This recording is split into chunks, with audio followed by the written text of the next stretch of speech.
हाँ जी, तो मुझे राम जन्म के बाद शुरू करना है ना? आपकी तैयारी है, जो भी आप बोलना चाहते हैं आप बोलिए। ठीक है। तो जैसे ही हमारे रामलला जी का जन्म होता है, वैसे ही जो देवता के समूह है विनती करके अपने अपने लोक में जा पहुंचे। उसके बाद जब कौशल्या माता जी ने के सामने भगवान जी प्रकट होते हैं, मैं वहां से आरंभ करने जा रही हूँ। मुनियों के मन को हरने वाले उनके अद्भुत रूप का विचार करके माता हर्ष से भर गई। नेत्रों को आनंद देने वाले मेघ के समान श्याम शरीर था उनका। चारों भुजाएं अपने खास आयुध धारण किए हुए थे। दिव्य आभूषण पहने हुए थे भगवान जी ने।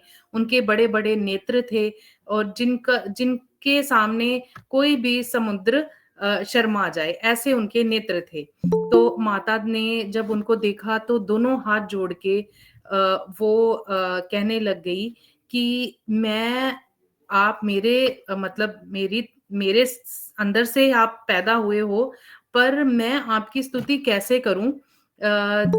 आप तो ऐसे हैं जिनके आगे मतलब वेद हैं, पुराण हैं, गुण है, ज्ञान है, मतलब सारी चीजें आप से संपूर्ण है आप। तो मैं तो आपके सामने कुछ भी नहीं हूं, है ना? तो ये सब गुणों का जो धाम कह के वो उनके बारे में उनकी जो है वो स्तुति करने लग जाती हैं। तो इसके बाद जो वेद कहते हैं जैसे कि प्रत्येक तुम्हारे प्रत्येक रोम में माया के रचे हुए अनेकों ब्रह्मांडों के समूह भरे हैं। तो मैं इस बात से मुझे हंसी आ रही है कि मैंने तुम्हें अपने अंदर अपने गर्भ में इतनी देर तक कैसे धारण करके रखा है। तो आप तो भगवान हैं। मैं आपका बहुत ही ज्यादा गुणगान गाना चाहती हूँ, पर मैं अब ये चाहती हूँ कि मैं आपकी माता के रूप में रहूं और आप मेरे पुत्र बन के आप अब मेरे सामने आ जाए, ताकि मैं आपका जो भगवान के प्रति जो मेरी निष्ठा है, जो मेरा समर्पण है, वो तो एक तरफ है, पर मैंने जिस जिस चीज के लिए या जिस वजह से आपकी तपस्या की थी आपको पुत्र के रूप में पाने के लिए, अब मैं उस चीज से ललायत होना चाहती हूँ। तो उसके बाद वो ये कहती हैं कि आप मेरे पास छोटे रूप में आ जाइए, मतलब बाल रूप में आ जाइए, और ताकि मैं अपना जो है, अपना जो मातृत्व है, वो मैं आपके साथ आपके ऊपर उसको मतलब जैसे हम कहते हैं कि उड़ेल सकूं, या एक माँ है वो अपने बच्चे को जिस तरह से प्यार करती है, जिस तरह से अडोर करती है, मैं वो चीज आपके सामने अब करना चाहती हूँ। तो ऐसा माता भगवान के आगे अपनी एक प्रार्थना रखते हैं। तो उसके बाद जैसे ही भगवान वो माता की प्रार्थना सुन के भगवान जी अपने बाल रूप में आ जाते हैं और माता की गोद में आके रोना शुरू कर देते हैं, रुंदन करना शुरू कर देते हैं, जिससे जो देवी देवता है सारे आवाज सुन के सब भाव विभोर हो जाते हैं। तो जैसे ही बच्चे की रोने की आवाज सुनाई देती है, तो जो बाकी की रानियां हैं, तीनों रानियां, वो भी हर्षोल्लास के साथ महल के अंदर आती हैं। राजा दशरथ जी को जब पता चलता है इस खबर का कि भाई हमारे घर में जो है वो पुत्र की प्राप्ति हो गई है हमें, तो उनका तो जैसे ऐसे जैसे उनको ब्रह्मानंद प्राप्त हो गया हो, उनका शरीर बिल्कुल पुलकित हो जाता है। और वो उसके बाद अपने जो ऋषि हैं उनको बुलाते हैं, और उसके बाद सारे जो ऋषि वशिष्ठ जो मेन है उनके ऋषि, उनको साथ लेके वो सारे राज द्वार में जाते हैं, और वहां जाके वो जो बाल रूप है हमारे राम जी का, उनके दर्शन करते हैं, और उसके बाद उनके गुणों का बखान किया जाता है। फिर जो भी है सारी खुशियां मनाई जाती हैं। जैसे पूरे शंखनाद होता है पूरी अयोध्या में, उनको जो है ब्राह्मणों को सोना दिया जाता है, गौ वस्त्र मणियों का दान किया जाता है, सारे नगर में ध्वज पताका और तोरणों जो भी है, जैसे भी खुशियां मनाई जा सकती हैं वो सारी खुशियां मनाई जाती हैं। आकाश से फूलों की वर्षा होती है, जो लोग होते हैं वो ब्रह्मानंद में मग्न हो जाते हैं। स्त्रियां अलग अलग अलग किस्मों की जो आभूषण पहन के अपने आप को सजा के वो सारी झुंड बना बना के दौड़ती हुई आती हैं। तो मतलब वो जो दृश्य होता है वो सोच के ही भाव विभोर हो जाता है मन। सारी जो है वो आरतियां करती हैं, जो हमारे बाल लल्ला है उनको देख देख के उनकी जो आंखों की अश्रुधारा है वही रुकती नहीं है, और बस उनके जो पवित्र गुणों का जो बखान है वो सारी तरफ यही सुनने को मिलता है। राजा से सब किसी को भरपूर दान देते हैं, और उनको तो ऐसा लगता है कि मैं अपना सब कुछ ही लुटा दूं।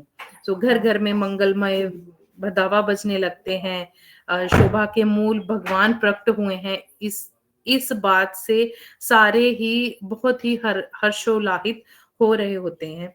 तो उसके बाद कुछ टाइम के बाद जो माता कैकेयी और माता सुमित्रा हैं ये भी सुंदर पुत्रों को जन्म देती हैं, और उनका सुख संपत्ति समाज का वर्णन सरस्वती और सर्पों के राजा शेष जी भी नहीं कर सकते। वो भी इतने ज्यादा सुंदर जो बालक हैं, जो 3 बालक बाद में हुए उनके बारे में भी यहाँ पे रामचरितमानस में बहुत ही सुंदर और सुशोभित करके उनकी जो प्रशंसा है वो लिखी हुई है। जब चारों बालक जब हुए उसके बाद थोड़े से बड़े हुए, फिर तो मतलब लाइक जैसे अवधपुरी का पूरा जो है वो ऐसे लग रहा था कि पूरा संसार ही अवधपुरी में पहुंच गया है उनसे मिलने के लिए। तो उसके बाद कुछ महीने हो जाते हैं, फिर उनको जो सूर्य देवता है उन्होंने अपना चक्र वहीं पे ही रोक दिया। तो उस समय का ऐसा जो वर्णन है वो बहुत ही सुंदर है कि जो 1 महीने के लिए सूर्य देवता जी अपने रथ के साथ अवधपुरी में रुक गए थे। मतलब 1 महीने के लिए रात नहीं हुई थी, 1 महीने के लिए दिन ही दिन रहा था पूरे संसार में, क्योंकि उनका आगे जाने का मन ही नहीं कर रहा था कि मैं आगे का चक्र अपना पूरा करूं। तो वो वहीं पे ही रुक के उन्होंने 1 महीना वहीं पे टाइम स्पेंड किया कि मैंने भगवान जी के साथ ही रहना है। तो इसके बाद उनका जो राजा दशरथ थे उन्होंने नामकरण के लिए सारे ऋषियों और सारे मुनियों को बुलाया। तो उसके बाद सभी ने जो है जो मतलब जो एक राशि फल उनका बनता है वो सारा बनाया गया, ऋषि वशिष्ठ ने बनाया। और उन्होंने राजा दशरथ ने उनको कहा कि हे मुनि, आपके मन में जो विचार रखें वही नाम आप रखिएगा।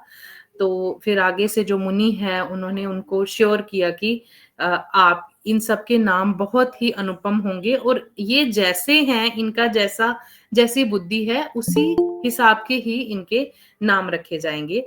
जैसे जैसे जो हमारे सबसे बड़े बेटे हैं वो एक आनंद के समुद्र और सुख की राशि है, जिसके एक कण से तीनों लोग सुखी होते हैं, उसका नाम राम होगा। जो हमारे सबसे बड़े बेटे का पुत्र का नाम होगा, जो सुख का भवन और संपूर्ण लोगों को शांति देने वाला है। इसी प्रकार जो संसार का भरण पोषण करते हैं उसका नाम भरत होगा, जिसके स्मरण मात्र से शत्रु का नाश होता है, और उनका वेदों में प्रसिद्धि है। उनका नाम शत्रुघ्न होगा। जो शुभ लक्षणों के धाम श्री राम जी के प्यारे और सारे जगत के आधार हैं, गुरु वशिष्ठ जी ने उनका नाम लक्ष्मण ऐसा श्रेष्ठ नाम रखते हैं। तो गुरु जी के हृदय में विचार कर ये नाम रखे गए। हे राजन, और वो कहते हैं हे राजन, तुम्हारे चारों पुत्र वेद के तत्व हैं, जो मुनियों के धन, भक्तों के सर्वस्व और शिवजी के प्राण हैं। सो इनकी बाल लीला का सबको रस लेना चाहिए। सो बचपन से ही जो हमारे रामचंद्र जी थे वो बहुत ही परम हितैषी हैं। तो लक्ष्मण जी सबसे छोटे थे, तो उनकी बचपन में ही उनके चरणों में ही प्रीति जोड़ ली। और जो भरत भरत और शत्रुघ्न दोनों भाइयों ने स्वामी और सेवक की जिस प्रीति की प्रशंसा की है, वह प्रीति वैसी ही प्रीति उनको उनके साथ हो गई। मतलब जो रामचंद्र जी के तीनों भाई थे वो उनको एक गुरु की भांति प्यार करते थे और उनके चरणों में ही वो रहना पसंद करते थे। श्याम और गौर शरीर वाली दोनों सुंदर जोड़ियों की शोभा को देखकर माताएं तृण तोड़ती थी और वो उनकी नजर उतारती थी। मतलब जब भी ये चारों भाई बाहर जाते थे तो उनकी माताएं उनको नजर उतारती थी कि किसी की नजर हमारे बच्चों को ना लग जाए। चारों ही पुत्र बहुत ही शील रूप के गुण के धाम थे और सुख के समुद्र श्री रामचंद्र जी जिनके बड़े भ्राता हों वो क्या कितने कम हो सकते हैं। सो वो ऐसे थे हमारे राम जी की जिनके ऐसे हैं, मैं ऐसे थे कह के गलत बोल रही हूँ, मतलब ऐसे हैं हमारे राम जी कि जिनके जो मन में चंद्रमा प्रकाशित है, उनकी मन को हरने वाली हंसी की किरणों को सूचित करती है। कभी गोद में लेके और कभी उत्तम पालने में लिटा के माता इनको प्यारे लल्ला कह कह के दुलार करती है। जैसे भी हम भी बोलते ही हैं कि हमारे राम लल्ला जी आ रहे हैं, तो मतलब लल्ला का मतलब ही ये है कि आप अपनी ममता से उस बच्चे को ललायित कर रहे हैं और खुद भी ममतामयी हो रही हैं। ये माताओं की भाषा होती है वैसे। तो इसमें आगे जो दोहे हैं उनमें इनकी बहुत ही अच्छी जो है वो प्रशंसा की गई है, जिसमें जो ऐसी उनकी छवि है कि वो एक उनकी जो पैंजनियां होती है उसी की ध्वनि से ही मुनियों का भी मन मोहित हो जाता है। ऐसे हमारे राम लल्ला जी की जो है व्याख्या वो रामचरितमानस में की हुई है।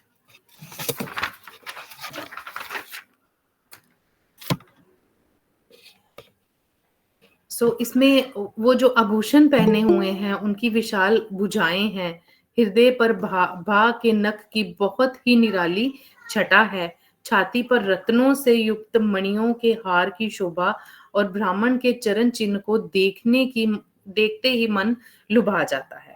जो सुख के पुंज मोह से परे तथा ज्ञान वाणी और इंद्रियों से अतीत है, वे भगवान दशरथ कौशल्या के अत्यंत प्रेम के वश होकर पवित्र बाल लीला करते हैं। इस प्रकार श्री रघुनाथ जी के विमुख रहकर मनुष्य चाहे करोड़ों उपाय भी करे, परंतु उनका संसार बंधन कौन छुड़ा सकता है जिसने सब जीवों को अपने वश में कर लिया हो। तो इसलिए हम भी जब अपने आप को राम जी के साथ जोड़ते हैं तो हमें भी ऐसा लगता है कि हम एक शेल्टर के नीचे हैं। मतलब हम एक ऐसे बंधन के साथ बंधे हुए हैं जिसके बाद हमें कोई भी किसी प्रकार का भय नहीं रहता। तो भगवान उस माया, जैसे जैसे माया को हम अफेक्शन की बात करते हैं, है ना, तो माया को अपने ऊपर नचाते हैं, अपनी आंखों के इशारों से नचाते हैं वो, है ना। तो अगर यही हम उनके साथ प्रीति जोड़ते हैं, यही जो माया के मतलब इफेक्ट में आके हम अपने आप को भगवान से जोड़ते हैं, तो इसका एक बड़ा ऑब्वियस सी बात है कि हमें जो मोक्ष है वो मिलेगा ही मिलेगा। तो माया में रहना बुरा नहीं है, लेकिन माया जब हम अपने प्रभु के साथ जुड़ते हैं, प्रभु के साथ इफेक्शन रखते हैं, तो वो फिर मोक्ष का काम करती है। उसका जो एक रिजल्ट आता है, उसका जो कॉन्सिक्वेंसेस आते हैं, वो मोक्ष होता है, जिससे हम मरने के बाद भी अपने प्रभु के चरणों में ही विलीन होते हैं। तो इस प्रकार से प्रभु श्री राम जी ने बाल क्रीड़ा की और समस्त नगरवासियों को सुख दिया। कौशल्या जी भी कभी उन्हें गोद में लेके हिलाती जुलाती, कभी पालने में लेटाती, कभी मतलब उनका पूरा का पूरा जो समय था वो उनके साथ ही बीतने लगा। प्रेम में मग्न कौशल्या जी रात और दिन का बीतना नहीं जानती थी। उनको पता ही नहीं चलता था कि कब दिन हो जाता है और कब रात हो जाती है। अपने बालक के प्यार में, बालक के चरित्र के ऊपर वो सारा दिन और सारी रात गुणगान में ही उनका निकल जाता था। और ये भी उनका एक तरह से भजन ही था, क्योंकि वो भी जानती थी कि है तो ये भगवान ही है, चाहे अभी मेरे पास ये बाल रूप में रहते हैं मेरे साथ, बाल रूप में मैं अपनी ममता इनके ऊपर निछावर कर रही हूँ और ये मेरे ऊपर अपना पुत्र प्रेम लुटा रहे हैं, पर वैसे तो ये है तो प्रभु ही है मेरे, है ना? तो वो ये चीजें उनके साथ करती थी। सो एक बार माता ने श्री रामचंद्र जी को स्नान कराया और श्रृंगार करके उनको पालने में लिटा दिया। उसके बाद फिर अपने कुल के इष्ट देव भगवान की पूजा के लिए स्नान किया। पूजा करके उन्होंने सारी पूजा की जो भी होती हैं वो सारी किए, और जहाँ वो स्वयं वहां गई जहाँ पे वो मतलब उनकी जैसे रसोई होती है वो वहां पे जाती हैं। फिर माता वहीं पूजा के स्थान से लौट आती हैं और वहां आने पर पुत्र को इष्ट देव भगवान के लिए चढ़ाए हुए नैवेद्य का भोजन करते देख लेती हैं। मतलब कि जैसे वो उन्होंने इष्ट देव, पहले उन्होंने उनको नहलाया और उसके बाद वो इष्ट देव की पूजा करने चली गई, और बाद में आके देखते हैं कि भगवान जी मतलब जो रामलला जी हैं वो वही इष्ट देव जी का भोजन चढ़ाया हुआ वो ग्रहण कर रहे हैं। तो माता इससे थोड़ा सा डर जाते हैं, जैसे हम भी अपने बच्चों को कई बार हमने कोई चीज निकाली होती है, हमने ये प्रसाद चढ़ाना है, तो हमारे बच्चे वहीं से उठा के खाने लग जाते हैं, तो हम उनको मना करते हैं नहीं नहीं ये नहीं खाना, ये भगवान जी का है। तो ऐसे करके मतलब लाइक वो अपने पुत्र के पास गई तो वहां अब उनको लगा कि ये बच्चा मेरा यहाँ आके खा रहा है तो ठीक है, लेकिन वो तो उसको पालने में लिटा के, वो इतने छोटे थे कि वो मूव भी नहीं कर सकते थे। जैसे वो वापस जाती हैं तो वो पालने में देखती हैं तो वो बच्चा वहीं पे ही सोया हुआ है, मतलब रामलला जी वहां पे सोए हुए हैं। तो ये चीज उनको बड़ी ज्यादा व्याकुल करती है कि ये क्या हो गया, वो मतलब उनमें एक कंफ्यूजन क्रिएट हो जाती है। अब वह सोचने लगती है कि यहाँ पे तो मैंने 2 बालक देखे हैं, मतलब एक मैंने अपने मंदिर में देखा है और एक पूजा गृह में देखा है, एक मैंने पालने में लिटा के आई हूँ। तो वो ये सोचती हैं कि ये शायद मेरी बुद्धि का भ्रम हो सकता है, और प्रभु श्री राम जी माता को घबराई हुई देखकर मधुर मुस्कान में हँसते। तो ये उनकी एक लीला हो गई कि माता को परेशान भी कर दिया और माता को अपनी लीला भी दिखा दी। फिर उन्होंने माता को अपना अखंड अद्भुत रूप दिखाया जिसमें रोम रोम में करोड़ों ब्रह्मांड लगे हुए थे। उसके बाद उन्होंने अपना विराट रूप कह सकते हो या अपना एक अद्भुत जो उनका रियल वाला रूप था वो उनको दिखाते हैं। तो इसमें वो सूर्य चंद्रमा जो भी सारा ब्रह्मांड है, नदियां हैं, समुद्र है, पृथ्वी है, वन काल कर्म गुण ज्ञान सब कुछ उनको उसमें मतलब एक नेचर उन्होंने सारी की सारी, जैसे जिस नेचर में हम को एग्जिस्टेंस में हम रह रहे हैं वो सारी उन्होंने अपने अंदर ही दिखा दी। तो इस प्रकार जो माया को देखा, अब माता भी इस चीज को लेके कंफ्यूज थी कि ये माया है या ये मैं सच्ची में कुछ चीज देख रही हूँ। तो उन्होंने डर के मारे उनके आगे हाथ जोड़ दिए। उन्होंने उसके अंदर जीव को भी देखा जिससे वो माया नचाती है, भक्ति को भी देखा है, वो माया भी अपनी लीला कर रही है। तो ये सब देख के माता एक तो भयभीत भी हो गई और उसका वंदन करने के लिए हाथ भी जोड़ के खड़ी हो गई। उसके बाद माता का शरीर पुलकित हो गया, मुख से वचन नहीं निकल रहा था, उन्होंने क्या देख लिया है समझ में नहीं आ रहा था कि ये उनका मतलब राम जी का बाल रूप है या ये मेरा मेरा बालक है या ये कौन है। ये देख के माता बिल्कुल ही भाव विभोर हो गई। उसके बाद तो वो उनकी स्तुति भी नहीं कर पा रही थी और उनको मतलब लग नहीं रहा था कि ये जो जगत पिता है वो मेरा पुत्र है, या मतलब मैंने इसकी अब स्तुति करनी है या मैंने इसको प्यार करना है। तो मतलब वो ऐसे उसमें मतलब एक कंफ्यूजन वाले फेज में रहती हैं जिससे उनसे कुछ कहा नहीं जाता। तो वो भी माता को कहते हैं कि माता आप अगर कुछ नहीं कहना चाहती तो आप मत कहिए। तो ये जरूरी नहीं है कि आपका इस मतलब सिचुएशन पे बोलना कोई बहुत जरूरी नहीं है। मतलब उनको ये है कि आप मैं जो हूं आप उस चीज को बस फील करो, है ना? तो कौशल्या जी बार बार हाथ जोड़कर विनती करती हैं, हे प्रभु मुझे अपनी माया अब कभी ना व्यापे, मतलब मुझे नहीं देखना ये, मुझे सिर्फ आप जैसे हो, आप मेरे बच्चे हो, एज ए बेबी हो, लल्ला हो, मेरे बालक हो, तो आप वैसे ही मेरे पास रहेंगे। तो उसके बाद भगवान जी ने बहुत ही बाल लीलाएं उनको दिखाई, बाल लीलाएं की, अपने सेवकों को अत्यंत आनंद दिया, जो उनके मतलब मित्र हो सकते हैं या उनको जो सेवक जो देखने वाले हो सकते हैं। कुछ समय बीतने पे चारों भाई बड़े हुए, अपने अपने मतलब सबने अपनी अपनी तरफ से अलग अलग ने लीलाएं की। तब तब गुरुजी जाकर चूड़ाक्रम संस्कार किया। जो मेन गुरुजी थे, हमारे गुरु वशिष्ठ जी, ब्राह्मणों से दक्षिणा पाई, और चारों सुंदर राजकुमार बड़े ही मनोहर और अपार चरित्र करते फिरते थे। ये उनका जो बालक रूप के टाइम की बात बताई गई है। तो ये आवाज रिपीट हो रही है।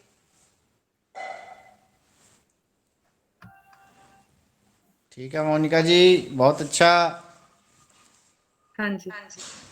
बहुत अच्छा वक्तव्य दिया आपने। भगवान ने, श्री राम जी ने अपना मुख खोल के माता को ब्रह्मांड का दिखाया दर्शन। जी। दिखरावा मात ही निज अद्भुत रूप अखंड, रोम रोम मह व्यापत कोटि कोटि ब्रह्मांड। बहुत अच्छा आज राम का जन्म आज रहा। तो मेरा विषय है कि विजयनंद जी हैं। विजय जी। राम भगवान की जय। जय। कार्य कार्य होवे राम कथा, वर्षा होवे अमरत दी। कार्य कार्य होवे राम कथा, वर्षा होवे अमरत दी। मात कुशलिया बड़ पागी, मात कुशलिया बड़ पागी। राजा दशरथ की किस्मत जागी, राजा दशरथ की किस्मत जागी। जन्म लिया मेरे रघुराई, अवधपुरी में बाहर आई। जन्म लिया मेरे रघुराई, अवधपुरी में बाहर आई। चलो असी भी दर्शन कर आए, ओ तो अमरत दे कुट पार आए। चलो असी भी दर्शन कर आए, ओ तो अमरत दे कुट पार आए। जिते कृपा होए रघुवर दी, वर्षा होवे अमरत दी। ऋषि लोक भी खुशियां मनांदे ने, उत्तों देवता भी फूल बरसांदे ने। जिते कृपा होए मेरे रघुवर दी, वर्षा होवे अमरत दी। राम दे भवन ते फुलां दी वर्षा होई वर्षा अमरत दी। पीलो संग तो कुट पर पर के तर जाओगे, हरि नाम जप के डूब जाओगे हनकार करके। जो पीवे सो जीवे, बिन पागो नहीं मिलदा। सबदा भला करो भगवान, सबका भला करो भगवान। सबको दो भक्ति का दान, सबको दो भक्ति का दान। रामचंद्र भगवान जी की जय।